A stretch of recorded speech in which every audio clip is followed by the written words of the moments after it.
بسم اللہ الرحمن الرحیم۔ میں نے جو کلپس سود کی حرمت اور اس سے متعلق معاملات کے سلسلے میں پیش کیے اس پر کچھ سوالات پیدا ہوئے ہیں۔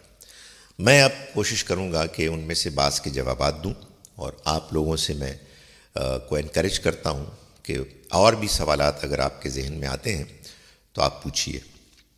ایک سوال یہ کیا گیا ہے کہ اگر معاملہ یہ ہے کہ جیسے کہ میں بیان کر رہا ہوں کہ انفلیشن افراط زر کی شکل میں انسان اپنی اصل رقم کی جو ظاہری فگر ہے اس پر مزید اماؤنٹ لے سکتا ہے، تاکہ افراط زر سے جو اس کی ویلیو کو، اس کی حقیقت کو، قوت خرید کو نقصان پہنچا ہے وہ اس کا ازالہ کر سکے۔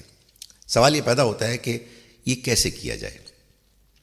اس کا جواب یہ ہے کہ اگر تو یہ اسٹیٹ کے لیول پر معاملہ ہوگا تو اسٹیٹ، حکمران، مرکزی بینک خود اس کا اعلان کریں گے، لیکن اگر ایسا نہیں ہے تو اس کے کئی امکانات ہیں۔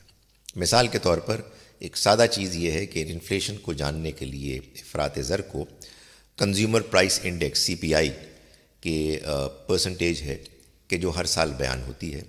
آپ کا اگر کسی ایک سال کے ساتھ تعلق ہے اپنی انویسٹمنٹ کے انفلیشن کے رزلٹ کو لینے کا، تو آپ اس سال کے CPI کی طرف رجوع کر سکتے ہیں۔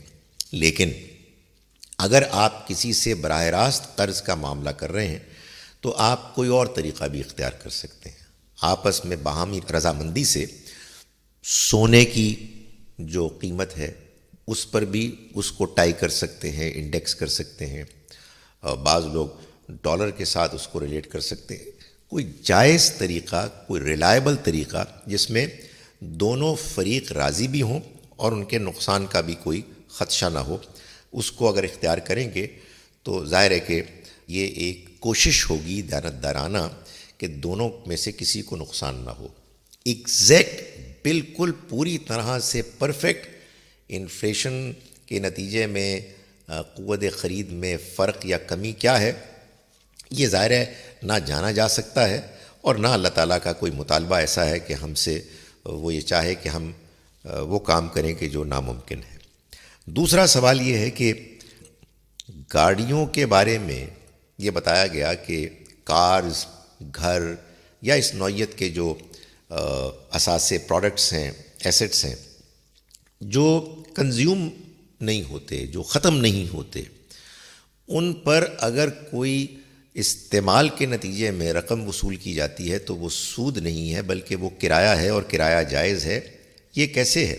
جبکہ ہمیں یہ معلوم ہے کہ گاڑیاں ڈیپریشیٹ ہوتی ہیں، ان کی ویلیو استعمال کے نتیجے میں کم ہوتی ہے، اور گھروں کا معاملہ اس سے مختلف ہے۔ عام طور پر گھر کی اور زمین کی ویلیو میں اضافہ ہوتا ہے۔ گزارش یہ ہے کہ جو بات بیان کی گئی تھی وہ دین اور اخلاق کے پہلو سے بیان کی گئی تھی۔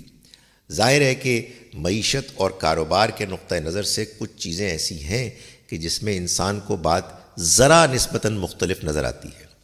حقیقت یہ ہے کہ اگر گاڑی کی ویلیو استعمال کے نتیجے میں کم بھی ہوتی ہے، تب بھی گاڑی کے استعمال پر جو چیز وصول کی جائے گی وہ کرایہ ہوگا، نہ کہ سود۔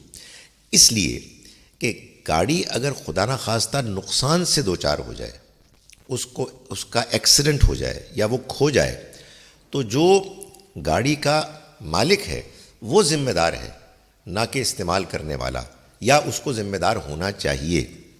سود کی شکل میں جب انسان کسی دوسرے کا مال استعمال کرتا ہے اور وہ اس کی غفلت، نالائقی یا بے ایمانی کے بغیر وہ کھو جاتا ہے، تو مال کا مالک، جس کا وہ مال ہے، وہ اس سے تقاضا کرتا ہے کہ وہ اس کو دے۔ تو یہ نوعیت کا فرق ہے۔ لیکن کار کے سلسلے میں ڈیپریسیشن ہوتی ہے، اس حقیقت کے پیش نظر مارکیٹ میں پھر کرایہ اسی کے مطابق وصول کیا جاتا ہے۔ تو یہ ایڈجسٹمنٹ یہ ظاہر ہے کہ کاروبار میں ہوگی، لیکن دین اور اخلاق میں اس کو کرایہ اور کرائے کو وصول کرنے کو جائز قرار دیا جائے گا۔